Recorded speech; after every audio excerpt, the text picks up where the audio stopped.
अहानबमक्तदा Matamgi Manipuri Wari YouTube channel asibu tabiriba pumnamakpu taramna okchari ngasi sumayamgidamak Ngamba haina mingthonba tangkaknaiba wari ama puduna lakchari wari asibu ibirakpa Pani wari asi hingliba natraga sikraba miyoi amattaga mari leinajade karigumba manaba miyoi natraga thaudoksing yauramlabasu coincidence ni haina khanbiyu wari asigi ahanba saruk mayam puna taminarasi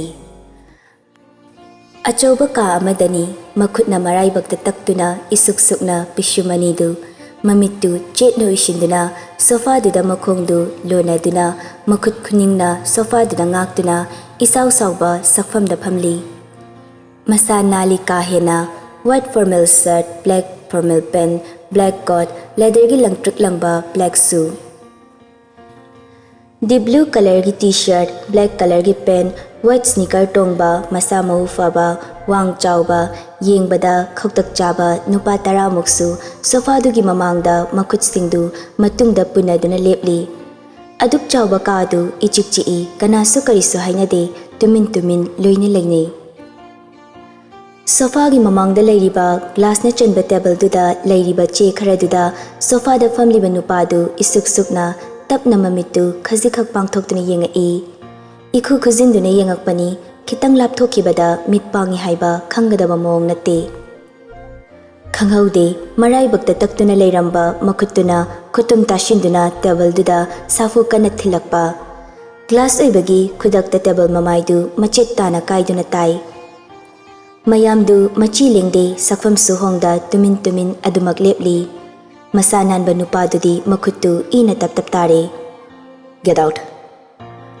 asaw bagi confirm nate normal oiba mongda yamna ingna tapna mayam du tana ba hairakpani mayam du so wahi ama fawba haidana tumin mari thokna kre mayam du na thoki baga ikan kanadana chahi yankhai mukilonga oigadabi nupi ama taha changak tuna haira I thoiba karino tawrisibo nakhutu imakta ngairene changsin haibasu nate khara laptak pakhatna haibani nupadudi hanna yengakte ayeng mamit yeng amada sauni yengduna leiri makhutuna khuruda ngaktuna thamlaga floor duda idu tahali akai belikli mathaktuda idusu tap tare kaino minangna tawrisibo imagi thoiba khumbasu khumakte hannasu yenglakte nupidu pakhat manmana kapli makhongdu thangba horakpada phamlamba nupadu fatlep khatli aduga makhongdu launa thangduna nupiduda haifet yengduna hairami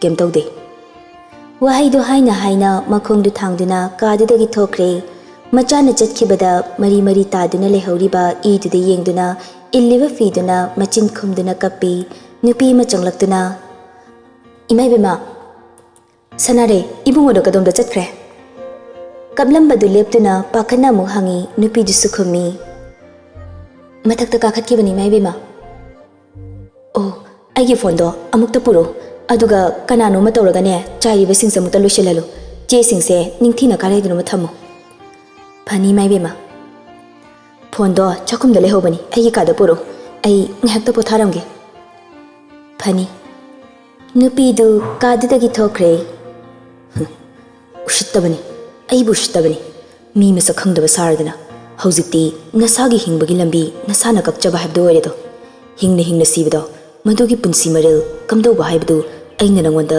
piba taredana machin baldu nakanda haifet chingkhatuna usittaba mong amaga loinana I karaba mamit anina khana yengduna machinda nongsana ngangbagum ngangduna soli asokpa makhutusu angauba bandage amana mathante yatseli mong maril amadi ita tadre sokliba khutuna yet oibagi khut oiduna yet padu tamthen khonjal kalapna mamai thong leiri badomda onduna kawi nupa chahi kunmari rongi longa oigadaba ama changlaktuna nupa dugi mamangda lepi the blue t-shirt black pen white sneaker masanali masamau fai kuchudi mudang tawi adubu nupa di mali hendok pathokna fazabadi natte Damba gari ready to Pani damba nupa du thokre phamlambadagi nupa du haugatuna thora wang chawba saban duda litliba setliba ka hena pakchai नुपादा नुपानी सबानसु खदांगदा पारपना चोमलिबा कोई खरदना हेना साथीबा मालहली सकफमदु पिसुमनी दुमदी अदुमक सुगलप लेरे येंगबदा इसाउदा साउरगा लेबा मानबा मा याउरी मक्लब असंगबा दुना स्टेयरदु अमुक्ता अनि अनि कांदुना कुमथरेई युमगी थोंजाव अचौबदु लांदुना थौरकपगा सुमांगदुदा खामदुना लेरिबा white colour की BMW दुदा काखले गाड़ी दु माना काखतपगा नाकंदा लेरिबा नुपादुदा थोंगदु लोनसिलगा ममांगदा लाक्तुना मासु काखतुना गाड़ी दु गेट लोमदा थौदोकपा हौई गेट कीपर ओइना लेरिबा नुपा अनिदुसु गेट तुगी नाकन नाकंदा लेप्तुना लेई गाड़ी दुना हेक थौदोकखिबगा ब्लैक कलर ओइबा कार अनि अहुम मतुंगिनादुना मथंग मथंग थौदुना इनाख्रे गेट तु मखोइनि हेक लांथोखिबगा निंगथीना अमुक लॉन्सिंदुना लॉक तौई अदुगा नुपा अनिदु गेट मताई ओइरपना थारिबा चेयरदुदा फमदुना हस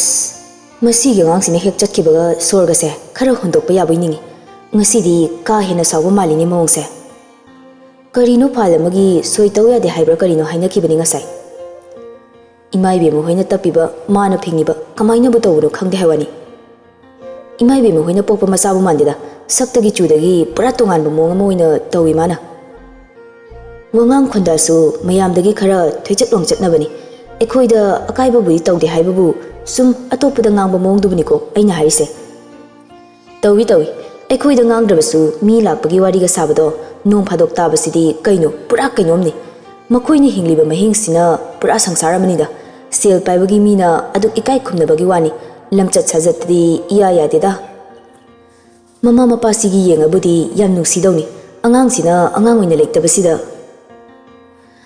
अदुइबुदी मयामसे माना लोइना कोकथुंगनदुना पुबगी ngamnaba तौरिनी मीने हे पंगलाक लाकचबा याबा नत्तबनिना मागी ngamnaba मोंगदा तौरिनी होइदा खरा तौद्रदी हेक्ता मुत्तोइनी मोइदी सोमना गाड़ीदु खरे थौबा हौरकपदा ममांगी सिट्टा फमलिबा तोमथेंदु मनिंगदा हाइफेट ऑनसिमदुना हंगलई कदम चटकदमना दंबा डायमंड फाइनेंस की हेड ऑफिस से चलो वादु मखा हंगलक्ट्रे नाकोंगदा हापलिबा ब्लूटूथ इन्फॉर्म तौख्रे डायमंड फाइनेंस की हेड ऑफिस ता चटनबा हाइना बिल्डिंग मरी मंगा लई तोंगान तोंगानबा ब्लॉक खाइदोक्तुना थंबा मोंगनी अदुक चाउबा लमदु चेकपलना कोइना फेंसिंग तौई अचौबा गेट अमा पाली ngahak pothaba yaba garden macha amasu lei piktakna masa nali mafam chana chana leiba ui leiriba mayamadu अचौबा गेट तुगी ममांगदा अमुबा मचुगी गाड़ी मरक्ता अंगौबा अमा यावना परेंग साना थौजिलक्तुना खामई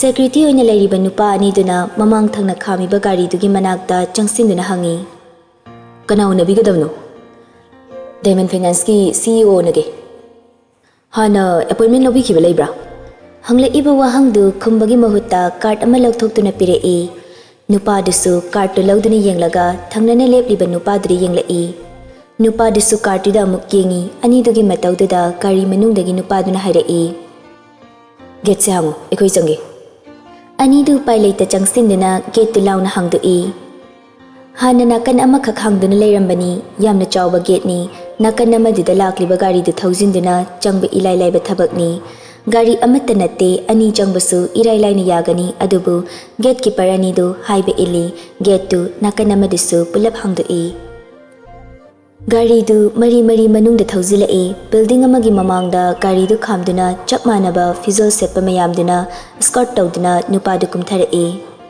मपानदा लेरंबा मयामदु मुन्ना मुन्ना येंगनदुना लेहौई चिबोन चिबोन वारी तहौबसि यहौबनी कना अमत्ता हन्ना येंगमदा मखोंगदु लाउना लाउना कांदुना बिल्डिंग मनुंगदा चंगई मथोल अहुमगी ओइबा बिल्डिंग नि वाई कौबा हाइदना मतोन इथंग थंगबदुदा काखलक्तुना लाई स्टाफ मयाम अमा फमदुना लेहौबदु मया काबा मखा येंगना हौबनी लाइबदु उबदा अदुबु कनासु हन्ना येंगदा लाक्तुना थोंग अमगी ममांगदा लेपलई चाउना नेम प्लेट अमदा थेतुना थारिबदुदा मंगक्तु हाइफेट थंगतुना येंगी ऑफिस ऑफ सीईओ याइफरेल खुमन थारिबा मिंगदुना मचिंदु चिंखतुना उसितना नोई मखोइना सेकंड खरा लेपलिंगै अदुदा थोंजिन मनाक्ता लेरिबा डेस्क अदोमदगी सेक्रेटरी मेलैना चंगसिंदुना हंगलई एक्सक्यूज मी सर उनबिगदबा ओइबिरब्रा सुगलब तव मिट येंगदुना पैनी येंगलई खजिक खक लेशिंदुना Matung inarakpa nupa amana fat melegi mangda lepsinduna thatli wadi ngangda.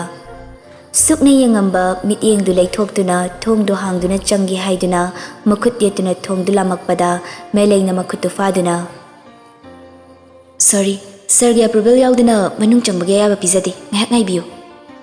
Wadu haiba loidringai pairaiba makuttu fat inthorai kharaga sukpadu hena sukduna wangangda thongdu hangduna manungda makhongdu gam thangduna changkhibadu melaisu praprap tanai. Nupa singduna thatnaba honabani adubu ngamhaudre meleina hana changkhibana hankre. Achoba office room ni guest ki oina tongan space thami masana na sofa thaduna. Achoba table amagi mamangda chair khara suthami aduga table adugi maningdana masananba cot sit tai tauba yaifarel khumanangan thoiri. Phamli badugi maningda masanana lariki break ningthina semduna thami. Kagi machi da kutsemgi oiba leiting kayana kadugi magun happy. Lairiba table adugi mathakta file mayam amasu machi da ningthina paiduna lay. Family ba yaifarel gi mangdasu file ama hangdokduna lairi khuttana kolom. Thong hangduna changakpa duda tauramba mathau leptuna yenglai asukpa saktamduna changlakpa ikan kanadana meleina changsilaktuna manga khazik nonduna hairai. Sorry sir, aina khamba ngamjahudre. Yaifarel lepliba nupa duda yengduna mamonno I rasina yomlaba minok ama. Mityengdu khazikna thaiduna melaida yengduna nokvet tawna. It's okay. He's our special guest and it's a surprise. Melay non tharamba mangaktu non khattuna magi nakanda lepliba nupa duda amuk yengduna mangak haifet nonduna. Sorry for the disturbance, sir. Wangangdi hannasu yenglakte adugi mahud sofa thariba domda changsinduna phami makhong namana makhong amagi mathakta thangatuna masadu sofa duda khazik ngathaduna. Yaifarel nokmi bamai thongdu manghanda melaidi yengduna hairai. 2 coffee melay. Yes sir. Melay thokre Yaifarel magi sittagi haugattuna lai aduga thariba sofa duda famduna hanglai. Yam thazidana. I visit khudima profit ngaktani site animakta host to the su aduga ai sadasu, but today I'm not going to give you profit, instead you are going to lose. Wahai du yamna karim naba manba mityeng minok kaloina na hairakpani Yaifarel su maithong da tongamba minok to hanjin kre haidana akibagi sakfam natte utlibadu. Sida aigi matam yamna fangdi aigi haifam thopawa ai mayek sengamge. Aigi lambida khut thinjanaba honage khangano nangna aigi lambida yepana kari sukana ba fangoi mangjo bangak to oyani nangi chapam thokpa lambida adum chalo aigi lambida chatke khangano nanga iga lambi punde tongan bani. This is what you call business. I am a businessman. I am just doing my job. I am not trying to interfere yours. Ngathaduna famlamba masadu non khattuna makut khuningduna khuruda sauduna masadu khara konthaduna sonthangna ba khonthokta maya chiksinduna. Already interfere in mine. You just declare a war between us. Be careful. Wadu haiba loibaga fuk haugattuna thorakle. Thorakpada thongjinda meleina coffee cup ani tray da haptuna purakpaduga thainai. Hanna fawba yengamdana chumjingna thokre. Thongjinda ngaiduna lehauba khongbudusu inaduna thokre. Melaidu coffee cup tu puduna Yaifarel na lairiba domda changlaktuna lairiba table du thammi. Yaifarel du melaidu yengduna luthaba khontokta. Melay. Sir. Phamo. Melay su thariba sofa duda mafidu haifet semduna phammi. Yaifarel makuttuna khadangda sauduna. Melay, I need some information. Kanagi matang no sir. Howzikla ambadugi. Sir, we already know him. I need to know his weakness. Ngasai gi thabak tu gi matang gira sir. Mani, aisu masi tholakani haiba khangna tawkhibani. Aduna mai leiduna di chelaroi thengna batabani. Sir, handaki sima aikhoina ngamlabasu mathangna mana kari tawrakpa haibadumadi tamba ngamde. JOK Jewels of Kanglai Paki oina makoigi income 100% gi manungda JOK finance na around 25% oribani. Hauze khoina 20% di makoidagi lawre haiba yare. Makoina chauna investor ba mafam ayambana aikoina oina investor ani. Makoi company da 25% gi profit oirabasu aikoi gi di 35% muki profit oigadoribani. Masidagi lakadoribsina. Aikoi gi hana leramba profit dagi around 10% gi changdi hengat pangamani. Masidagi hena profit laiba aikoi gi thabakta kariguma mana khut thingjilaklabadi aikoi di hena mangjabala kani. Aduna sir khongthang sina ayona thangjinringai da khongfam se handok chahaningi. Makoi da 25% mangbana kaisu hongbale hendrabasu. Aikoi dadi aikoi gi capital dagi invest tawbada lakadoriba profit dagi hena mangba yabagi chance le. Aduna sir na hana amuktang khanthani. Tungi vision yengduna hairakpani lawshing laibini. Melay. Sir, phamo. Melay su thariba sofa duda mafido haifet semduna phami yaifarel makutuna khadangda sauduna. Melay, I need some information. Kanagi matang no sir. Howzik lambadugi. Sir, we already know him. I need to know his weakness. Ngasai gi thabak tugi matangira sir. Mani. Ai sumasi thokani haiba khangna tawkhibani. Aduna mai leiduna di jelaroi thingnaba tabani. Sir, handaki sima ekoina ngamlabasu mathangna mana kari torakpa haibadumadi tamba ngamde. JOK, Jewel Sokangai Paki oina makoi gi income 100% gi manungda JOK finance na around 25% oribani. Hauzi ekoina 20% di makoi dagi lawre haiba yari. Makoina chauna invest over mafam ayambana ekoina oina investor ani. Makoi company da 25% gi profit orbasu aikoi gi di 35% muki profit oigadoribani. Masidagi lakadoribasina aikoi gi hana leramba profit dagi around 10% gi changdi hengapagamani. Masidagi hena profit laiba aikoi gi thabakta karingumba mana khut thingjilaklabadi aikoi di hena mangjabalakani. Aduna sir khongthang sina ayawna thangjinringai khongfamse handoksa ningi. Makoi da 25% mangbana kariso hongbale hendrabasu aikoi dadi aikoi gi capital dagi invest over dala kadoriba profit dagi hena mangba yabagi chance le. Aduna sir na hana amuktang khanthajaningi.